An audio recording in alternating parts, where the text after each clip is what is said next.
Hello everyone, how are you doing? This is MD Tech here with another quick tutorial.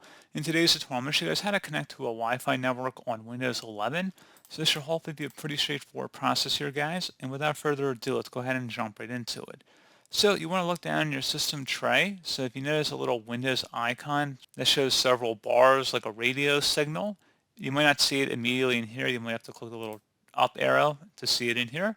You just would left click on it, and then it would open up a little window over here on the right. Select the Wi-Fi network you would want to connect to, and then you would check mark where it says connect automatically, and then the blue connect button. You may have to enter in your network credentials if it's a new network that you haven't connected to previously, or you just reset your network settings. So the reason why it's not showing up for me is because I have an Ethernet-based connection, which is showing us a little Ethernet icon down here. So pretty straightforward process here, guys. Do hope I was able to help you out, and I do look forward to catching you all in the next tutorial. Goodbye.